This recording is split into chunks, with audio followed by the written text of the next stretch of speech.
What's up, guys? Welcome back to the channel. We're sitting here in my garage. I've got some of my favorite baits for using forward-facing sonar and Livescope in front of me. We're going to go in detail about why I choose these baits when I'm trying to Livescope fish. But before we go any further, again, please make sure that you like this video and subscribe to the channel. It really helps me a lot if you guys subscribe. And let's get right at it. So, Livescope fishing, forward-facing sonar fishing, it's not for everybody, and that's okay. I personally feel like it helps me catch a lot more fish throughout the year, and I think a lot of other people feel the same way. So whether you're newer to Livescope or not, this video probably is going to have something for you. You know, and today my main focus is choosing baits that work really well with forward-facing sonar. And, you know, when it comes to choosing a bait for forward-facing sonar, I'm looking for a few things. The one thing is, the first thing is I want to be able to choose a bait that I can see well. You know, of course, the most important thing is seeing the fish. That's why we're using forward-facing sonar, Livescope to begin with. We want to see those fish. They're your underwater eyes. But it's also very important to see your bait. The reason for that is you want to know if your bait is close to the fish, where it is in relation to the fish, and how the fish are reacting to your bait. You know, you might be looking at a giant school of fish, but if you can't put your bait on those fish and know it's on them, you know, even if you're missing them by 5 feet, that could be a lot, especially if you're underneath them. You know, a lot of these fish, well, all bass in general, they never feed down, they always feed up. So if you're not seeing your bait and you're down below the fish, you're not going to get bit. So you want a bait that you're going to be able to see, and you want a bait that you're going to be able to keep in front of those fish a lot of times. You know, that's why, you know, the baits that I've selected here, they're baits that aren't going to go ripping by that fish once and then where they won't have another chance at it. Not like a crankbait or something like that where it comes buzzing through and you're done. I like baits for a lot of forward-facing sonar applications where you can play that cat and mouse game. You know, you can get it in front of the fish and change your presentation until you find what's going to make that fish bite. To me, that's really, really critical. A bait that you're going to be able to at least slow down in front of that fish, and if he doesn't react the way you want, you get a second chance to fish that bait a different way, and a lot of times they'll bite it. So we'll start, you know, probably with the easiest bait to see on forward-facing sonar, and that's an Alabama rig. You can see I don't have this one fully rigged up. This is just a regular, well, it's an Arizona-specific rig. It's got 5 arms. You're going to have your hooks on the bottom too and teasers on top. I like to rig this with Berkley power swimmers, and spinners or not. I like spinners, but sometimes I'll throw it without spinners as well. What's so great about an Alabama rig is when it's rigged up, you've got so much bulk to it. You've got 5 baits, at least 2 jig heads. That thing's going to show up so well on your Livescope. So, you know, my very first Livescope experiences when it first came out, actually it was back then it was just called Panoptics, Garmin Panoptics. The Alabama rig was the best way for me to learn because, again, it just had so much bulk to it. You could see it moving through the water, and it's actually amazing when you watch that thing swim through the water on Livescope. It looks like a little ball of bait fish, and essentially that's what it is, right? You got, you know, 5 or so small baits.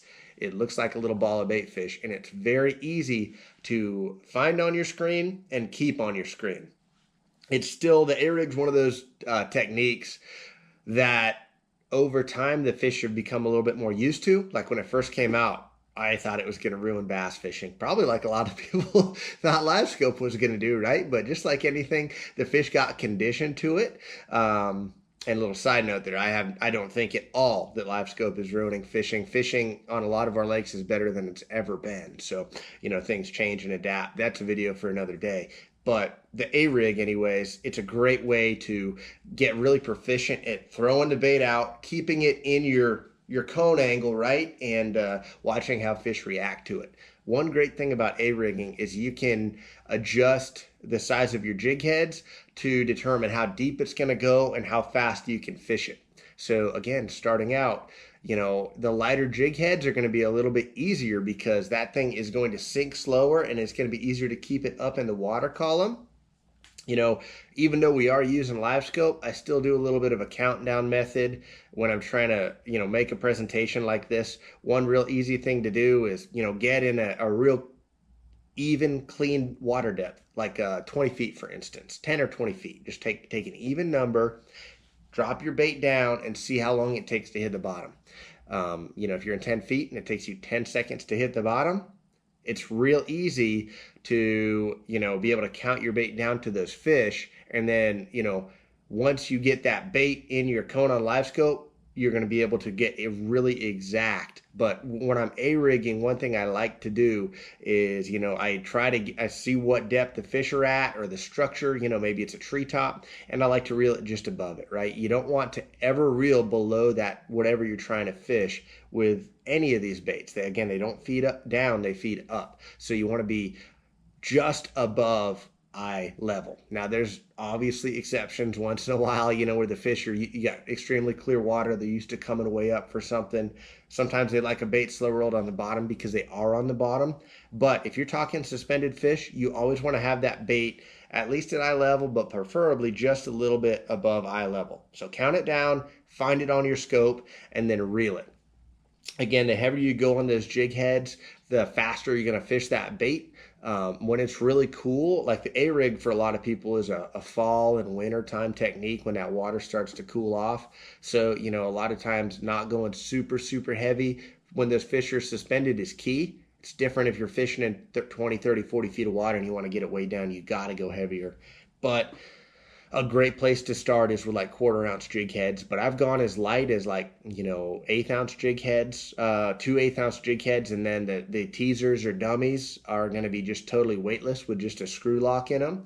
But that's just going to depend on when and where you're fishing. I love the A-rig because it's easy to see, it gets big bites, and fish still fall for it. I mean, when the fish are on the A-rig, it's almost unbeatable. So that's probably my number one, and it's what I always tell people that are newer to it, whether you like to throw the A-rig or not, that's a great way to practice and get really good at judging, learning your distances. And then obviously, it takes practice to get it right into your transducer cone wherever you're throwing. So great practice tool, but also a great way to actually catch them. While we're talking about baits that are, up in the water column, the other really common one that you see, especially early in the year watching pro tournaments, a jerkbait. This thing is such a productive tool, and it's always been known as a productive tool, but I feel like it's one of the baits that has kind of resurged after forward-facing sonar came out. After Livescope came out, we're seeing more jerkbaits in more tournaments and in more situations than we had, I feel like, in the last 20 years. So I love throwing a bait like this. This is a Berkley Stunner 112, just the regular diving depth. We've got a deep diver as well, but you're seeing all kinds of crazy stuff. Guys are getting creative and weighting these things, getting them down super, super deep. It's an amazing tool for forward-facing sonar because they suspend and they stay in front of those fish. Now, obviously, if you're weighting it, it's going to have a slow sink, but you can dance this thing in front of a fish's face and watch them react. You can pause it. You can, when you're working this thing, the more slack you have in your line as you twitch it, the more it's going to dart side to side, stuff like that. So with that being said, when you've got a fish on your bait, the further forward you pull it, the more away from the fish it's getting. So if you want to rip your bait with a lot of slack in your line, it's darting side to side, but it's not going forward very far. So you're getting lots of action, but you're not pulling it from the fish. And that's another situation that's really critical, is like fishing brush piles. It's a very popular technique to throw a jerkbait over brush piles, especially early in the year. It's a great bait because you're not pulling it away from the fish. You're keeping it over that brush pile. You can sometimes get 8, 10, 12 twitches or jerks while it's in the realm of a brush pile. Whereas like a crankbait, you bring it through there, or a spinnerbait, you bring it through there once and it's done, right? So a jerkbait's an awesome tool, especially in the cooler months, but it's one of those things that you see it all year long now. And I've always got a jerkbait rod and a box of these in the boat at all times because it's one of the best ways to catch them, period. But forward-facing sonar has brought new life to this thing. Still kind of on that same line, a spy bait. Spy baiting is one of the techniques that's kind of gotten more popular over the last 5 or 10 years. There's so much stuff out there that I still think it's an underutilized way to fish. But one thing I always tell people is when you're spy baiting, It's not a search bait. You need to know where the fish are at. There's not many better tools of getting a finicky fish to bite than a spy bait, but you need to know they're there. Well, I mean, that's what Livescope does. It tells you they're there. You know, you pull up to a spot, you shine that Livescope out there, the fish are there. I'm not having much luck getting them to react to other baits. That's when you dig out the spy bait. It's a clear water tool. This is the Spy 70 from Berkley. I actually helped them design this thing, and it's a great way to catch finicky fish. So same thing, I'm going to cast it out, let it sink down. This one does fall about 1 foot a second, the fast sink. Now, we did make a slow sink version, but the fast sink falls about 1 foot a second. Cast it out, count it down till it's above those fish, and then slowly just kind of reel it. Just a slow, steady retrieve, and get this fish to come up and get it. And the great thing about this, too, is when the fish are real finicky, they might come up and just nip at this thing, but with treble hooks, all it takes is a little nip, and you've got them hooked. So I love throwing a spy bait on pressured fish, clear water, hard to catch, year round. Even works in the summer. I've caught them out at schools on Pickwick, Gunnersville, Chickamauga, Tennessee River Lakes, out of highly pressured schools of largemouth. But you know, everyone knows it for smallmouth, but it's a largemouth and spotted bass bait too. So another great deal. A bait that Berkley's just coming out with, actually. iCast was the first look that anyone got of this thing, but this is called the Finisher, and it's built off the spy bait platform. It's got a lot more weight to it, and it's fished a little bit differently. This is one of the larger sizes right here. This is the 9, but we make it up to like in a really, really small size, like a 5. What you do with this thing is same scenario. We're talking suspended fish, hard to catch, cast it out, and this thing casts like a bullet. It casts like an absolute bullet. Let it sink down, and then multiple ways to fish it. The best that I've found is to kind of pop it on slack line and kind of get it to dance like this. Now, there's a million different ways you can fish this thing. You know, you can shake the rod tip, you can pop it, you can give it big sweeps, you can slowly reel it, and it kind of wanders through the water. It's one of those baits that's very diverse, so not knowing what the fish's mood is on a specific day, you can pull this thing out and it's going to help you figure out their mood really, really quick. I'm really intrigued by this bait. I've been catching them on it. I started testing it about a year ago before they were even out, and I was just throwing basically an unpainted silver and black one. Just, you know, we'd colored it with a Sharpie and caught them very good with it. So now we've got them in some really pretty colors. This is a French pearl right here. It's going to be a really good fish catcher. And, you know, this bigger one is heavy enough that you're going to want to throw on a bait caster. The smaller ones are going to be spinning rod baits, and they do a great job of representing small bait fish. That's the Finisher. Another new bait right here is the Berkley Power Switch.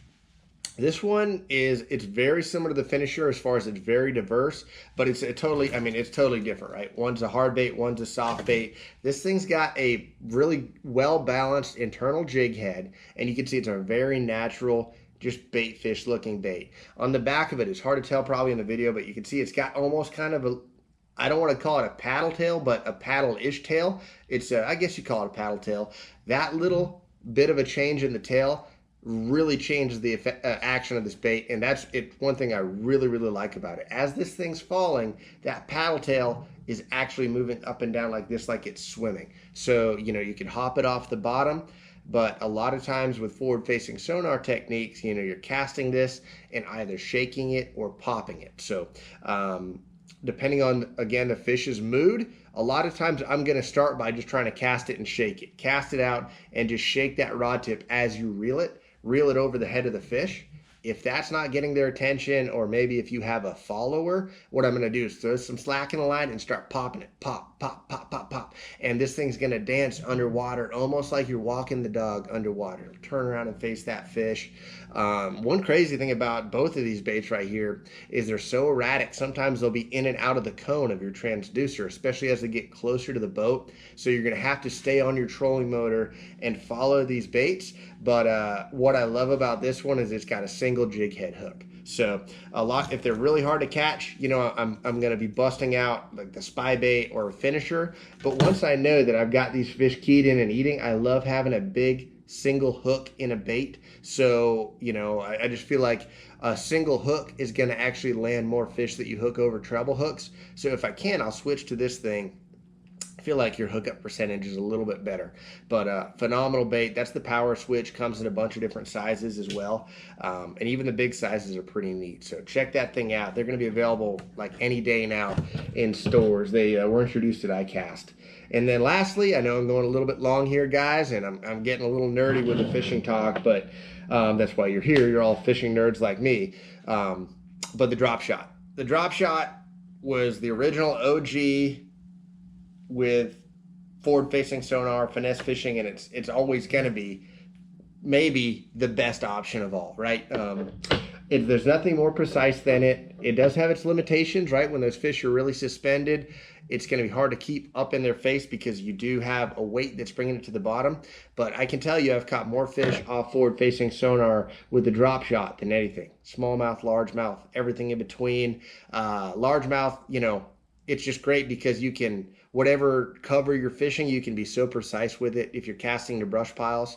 You know, back in the day when we would brush pile fish, especially with a drop shot, you would have your waypoint of where you thought the brush pile was or where you knew it was, but you would be backed off of it and casting to your waypoint. And the goal was just to hit that brush pile. And if you hit it, you cast it, and okay, I'm feeling the brush, it's a successful cast. But you don't know where in that brush pile your bait is.